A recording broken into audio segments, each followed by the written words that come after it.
दोस्तों इस वीडियो के अंदर हम युक्तियुक्तकरण, नई ट्रांसफर नीति और एजुकेशन ट्राइबल को आपस में मर्ज करने की मांग से जुड़ी 3 महत्वपूर्ण अपडेट के बारे में बात करेंगे। इसलिए दोस्तों आप इस वीडियो को अंत तक जरूर देखिए और तीनों अपडेट को अच्छे से समझने की कोशिश कीजिए। नमस्कार दोस्तों, मैं हूं आपका दोस्त लोकेश साहू और आप देख रहे हैं लोकेश छत्तीसगढ़िया यूट्यूब चैनल। आप सभी साथियों का हमारे चैनल पर बहुत बहुत स्वागत है। दोस्तों सबसे पहले युक्तियुक्तकरण से जुड़ी अपडेट की बात कर लेते हैं। तो देखिए दोस्तों, इसके संबंध में छत्तीसगढ़ सहायक शिक्षक समग्र शिक्षक फेडरेशन जिला जांजगीर चांपा के जिला अध्यक्ष रविंद्र राठौड़ सर ने जानकारी देते हुए बताया कि उनके संगठन की तरफ से उनके नेतृत्व में जांजगीर डीओ के माध्यम से बिलासपुर जेडी को पत्र लिखकर मांग किया गया है कि सहायक शिक्षक और शिक्षक का पहले प्रमोशन हो जाने के बाद स्कूल शिक्षा विभाग में युक्तियुक्तकरण करने की मांग रखी गई है। दोस्तों इस ज्ञापन में संगठन का साफ साफ कहना है कि शिक्षक से उच्च प्राथमिक प्रधान पाठक और व्याख्याता और सहायक शिक्षक से शिक्षक पद पर प्रमोशन की प्रक्रिया पहले प्रक्रिया अधीन थी। उस प्रमोशन की प्रक्रिया को पहले जल्द से जल्द पूरा करने के बाद ही युक्तियुक्तकरण करना उचित होगा, क्योंकि प्रमोशन पूरी होने के बाद ही युक्तियुक्तकरण करने से सही मायने में सीधी भर्ती और वास्तविक पद और रिक्त स्थान पर भर्ती सार्थक रूप से हो पाएगी।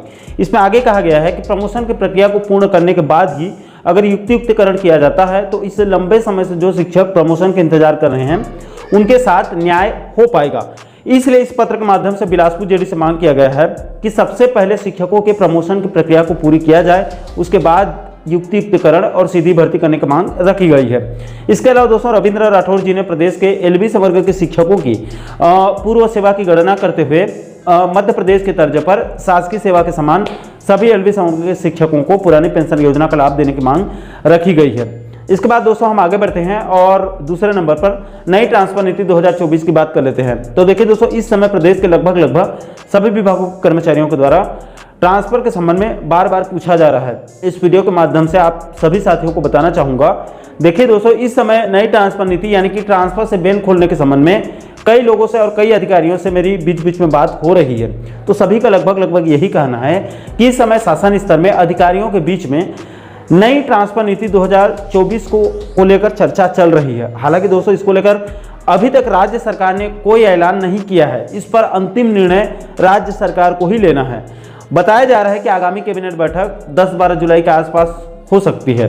दोस्तों आगामी कैबिनेट बैठक में अगर राज्य सरकार के द्वारा नई ट्रांसफर नीति पर मुहर लग गई तो राज्य में कम से कम 20 से 25 दिनों के लिए, कम समय के लिए ही सही, लेकिन ट्रांसफर से बेन को खोला जाएगा। और अगर अगले कैबिनेट बैठक में राज्य सरकार के द्वारा ट्रांसफर से बेन को खोलने को लेकर कोई निर्णय अगर नहीं लिया गया तो फिर सीधे 2025 में ही ट्रांसफर से बेन खुल पाएगा।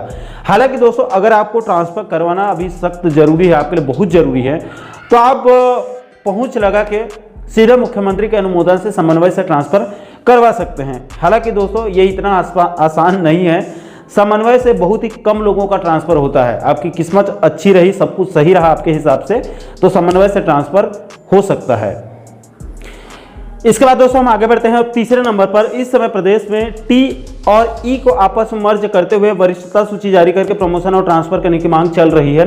उसके बारे में बात कर लेते हैं। तो देखिए दोस्तों, आपकी जानकारी के लिए बता दूं कि इस मुद्दे को संज्ञान में लेकर छत्तीसगढ़ ट्राइबल एजुकेशन एकीकृत शिक्षक संघ के पदाधिकारियों ने 27 जून को मुख्यमंत्री जन दर्शन कार्यक्रम में पहुंचकर सीएम के समक्ष ज्ञापन सौंपकर अपनी बात रखी गई।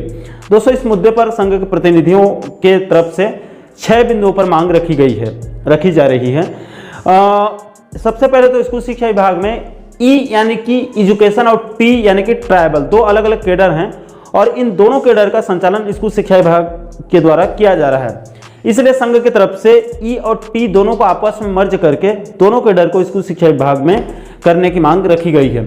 इसके बाद दूसरे बिंदु पर कहा गया है कि कुछ महीना पूर्व ही स्कूल शिक्षा मंत्री जी, जो कि अब पूर्व स्कूल शिक्षा मंत्री हो चुके हैं, बृजमोहन अग्रवाल साहब, उन्होंने विभाग के अधिकारियों को ई और टी दोनों संवर्गों को आपस में मर्ज करने के निर्देश दिए थे, लेकिन इसके बाद भी आज तारीख तक वरिष्ठता सूची जारी नहीं किया गया है। इसलिए दूसरे बिंदु पर मांग किया गया है कि ई और टी दोनों को मर्ज करके वरिष्ठता सूची जारी किया जाए। इसके बाद तीसरे बिंदु पर कहा गया है कि ई और टी दोनों कैडर को आपस में मर्ज करने पर शासन के ऊपर कोई वित्तीय भार नहीं आएगा, यानी कि सरकार की तरफ से कोई खर्च नहीं किया जाएगा। इसके बाद चौथे बिंदु पर कहा गया है कि चूंकि ई और टी दोनों अलग अलग संवर्ग होने की वजह से न तो ई का टी में और न ही टी का ई में ट्रांसफर कहीं भी नहीं हो पा रहा है, जिससे संबंधित कर्मचारियों और अधिकारियों को भारी दिक्कत हो रही है। इसलिए दोनों कैडर को आपस में मर्ज करना सख्त जरूरी है, ताकि दोनों कैडर में इधर से उधर आराम से ट्रांसफर किया जा सके।